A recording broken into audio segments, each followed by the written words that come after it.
বিসমিল্লাহির রহমানির রহিম। দেশে এবং প্রবাসী থেকে যারা দেখছেন সকলের প্রতি আন্তরিক মুবারকবাদ, ধন্যবাদ জানাচ্ছি। এখন আছি হযরত শাহ সুলতান কমরউদ্দিন রুমি রহমাতুল্লাহ আলাইহির মাজার শরীফ, নেত্রকোনা, মদনপুর।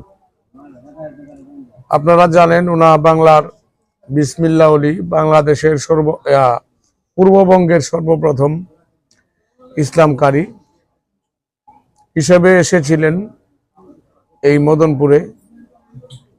আমার সঙ্গে আছেন আমাদের ফারুক পাগলা। সে আমাকে অত্যন্ত ভালোবাসে, আমাকে আদর করে, সম্মান করে বড় ভাই হিসাবে। সেও আমার ছোট ভাই। আজকে মূলত ভিডিওতে আসার কারণ হইল আমার একটা ID Anwar Sur Sangeet Facebook page, content monetization set up করা হয়েছে, পেয়েছি। তো আনোয়ার সুর সঙ্গীত ফেসবুক পেজে ফলো করবেন, লাইক করবেন, শেয়ার করবেন, কমেন্ট করে আপনাদের মতামতগুলি জানাবেন। এবং আমাদের ফারুক এরও একটা পেজ আছে, নাম কি? ফারুক পাগলা ফেসবুক পেজে ফলো করবেন, লাইক শেয়ার কমেন্ট করে আমাদের সঙ্গে থাকবেন। ধন্যবাদ, শুভরাত্রি। ধন্যবাদ সকলকে।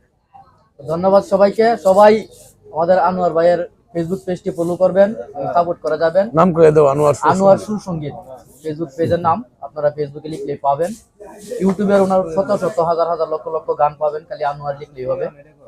আর আমারও একটা পেজ ফারুক পাগলা, সবাই সাপোর্ট করবেন আশা করি। তো অনেকদিন পর আজকে আমাদের এই বড় ভাইয়ের সঙ্গে দেখা হয়ে গেল। সেই সুবাদে ওনার যে ফেসবুক পেজ ওটা মনিটাইজেশন সেট আপ করে দিলাম। অসংখ্য ধন্যবাদ আপনাদেরকে ভিডিওটি দেখার জন্য। ধন্যবাদ সবাইকে, ভালো থাকবেন।